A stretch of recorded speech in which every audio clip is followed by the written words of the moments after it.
Dia datang menemui Waraqah bin Nawfal. Waraqah berkata, Namus, malaikat yang pernah datang kepada Ibrahim, yang pernah datang kepada Musa, yang pernah datang kepada Isa, sekarang dia datang kepada suamimu. Katakanlah, jangan takut, jangan cemas. Kalau sampai masanya kau akan diusir dari kampung alamannya, aku orang yang paling pertama yang akan membelanya. Karena begitu yang ku dapatkan dalam kitab-kitab suci yang kubaca. Kata Waraqah bin Nawfal. Assalamualaikum warahmatullahi wabarakatuh. Waalaikumsalam warahmatullahi wabarakatuh. Alhamdulillahi rabbil alamin. Wabihi nasta'inu ala umurid dunya waddin. Wa ala alihi wa sahbihi wa man tabi'ahum bi ihsanin ila yaumiddin. Amma ba'd. Puji syukur kita panjatkan atas kehadirat Allah Subhanahu wa taala. Ialah Allah yang telah memberikan kita nikmat berupa nikmat kesehatan, nikmat kesempatan, terlebih-lebih lagi nikmat iman dan Islam. Salawat serta salam tak lupa pula kita curahkan kepada junjungan Nabi besar kita, Nabiullah Muhammad sallallahu alaihi wasallam. Ialah Nabi yang telah membawa umatnya dari alam jahiliyah menuju alam Islamiyah. Hadirin rahimani wa rahimakumullah. Semua orang senang melihatnya karena dia bersih, karena dia rupawan, karena dia sopan dan santun, karena ayahnya meninggal dan ibunya juga sudah lama meninggalkannya. Orang kasihan melihatnya. Maka karena kesenangan hati mereka, mereka sendiri yang memberikan gelar untuknya yang belum pernah dia berikan kepada orang sebelum dia. Gelar itu bernama Al-Amin, orang yang layak menerima amanah. Amin diambil dari 3 huruf, alif, mim, nun. Dari kata alif, mim, nun muncullah kata amanah. Orang yang mampu menerima amanah disebut Al-Amin. Kita mengatakannya jujur. Lawan daripada amanah adalah khianat. Al-khail, pengkhianat. Dia tidak berkhianat. Dia adalah seorang yang mampu mengemban amanah dan terpercaya. Maka semua orang percaya kepada dia. Dari alif, mim, nun. Juga akar yang sama dengan iman, akar kata yang sama dengan iman. Maka iman berarti percaya. Maka dia adalah orang yang percaya karena memang dia mampu mengemban amanah. Kapan kebencian itu datang? Kebencian itu datang ketika dia naik ke atas bukit Safa dan dia berkata kepada semua penduduk Mekah, seandainya aku katakan di balik bukit Jabal Abi Qais yang besar, gagah, perkasa, tinggi, menjulang ini ada pasukan musuh yang akan menyerang kita, apakah kalian percaya? Mereka berkata, sadaqanaka, kami percaya karena memang kami menggelar engkau orang yang layak percaya. Seandainya aku katakan bahwa ada pasukan musuh yang akan meluluhlantakkan, menghantam, membunuh kita, apakah kalian percaya? Sadaqanaka, kami percaya. Seandainya aku katakan bahwa aku menerima wahyu dari Allah dan aku diperintahkan Allah untuk mengabarkan di antara kalian yang baik-baik akan masuk syurga, yang jahat-jahat akan masuk neraka, percayakah kalian? Disitulah perlawanan datang, bukan dari orang lain, bukan dari musuh, bukan dari lawan. Perlawanan itu datang dari saudara kandung, dari ayah kandung yang masih ada hubungan darah.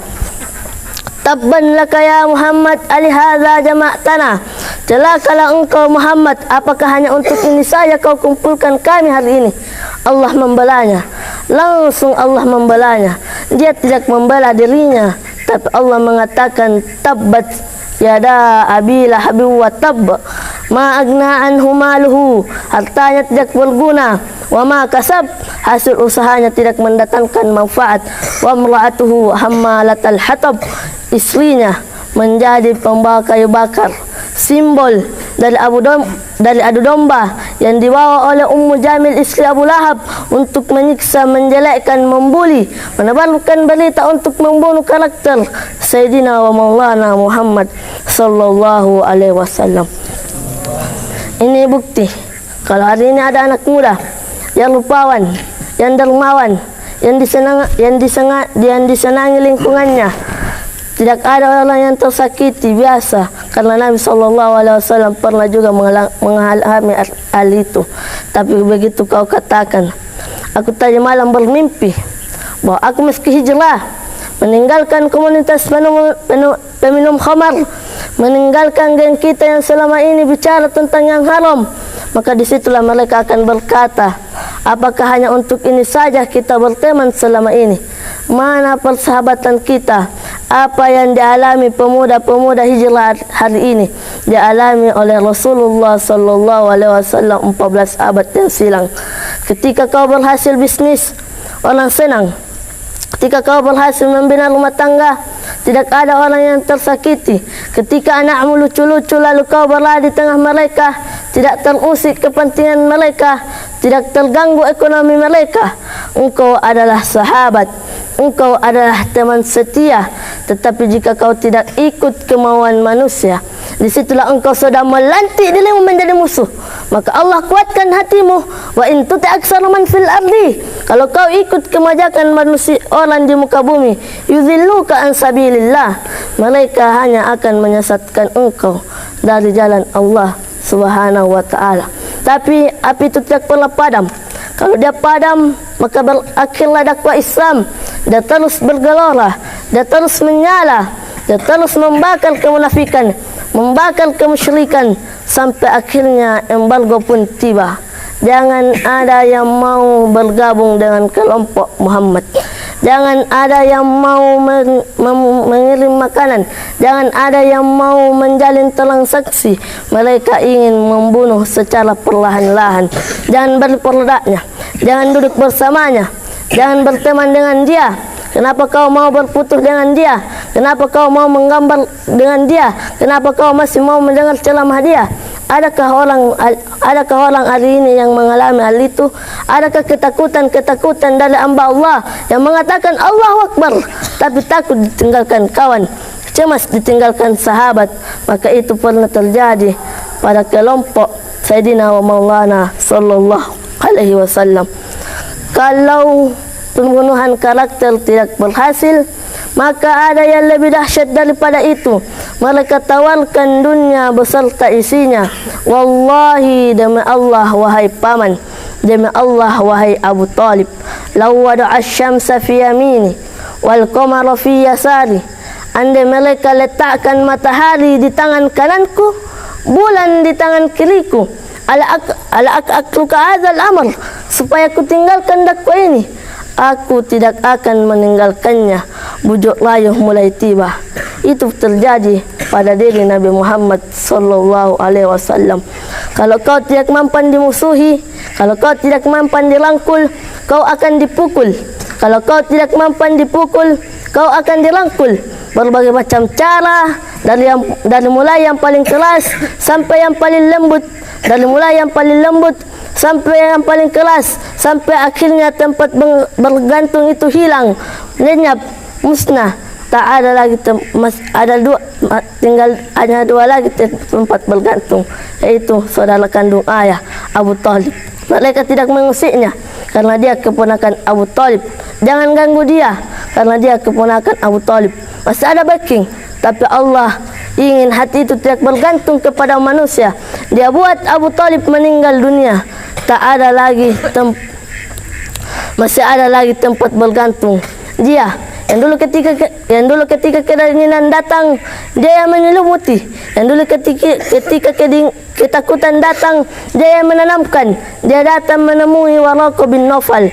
Waraqah berkata, Namus, malaikat yang pernah datang kepada Ibrahim, yang pernah datang kepada Musa, yang pernah datang kepada Isa, sekarang dia datang kepada suamimu. Katakanlah, jangan takut, jangan cemas. Kalau sampai masanya kau akan diusir dari kampung alamannya, aku orang yang paling pertama yang akan aku orang yang paling pertama yang akan membalanya, karena begitu yang kudapatkan dalam kitab-kitab suci yang kubaca, kata Waraqah bin Naufal. Hari itu juga tempat bergantung itu patah. Khadijah menghadap Allah Subhanahu wa taala.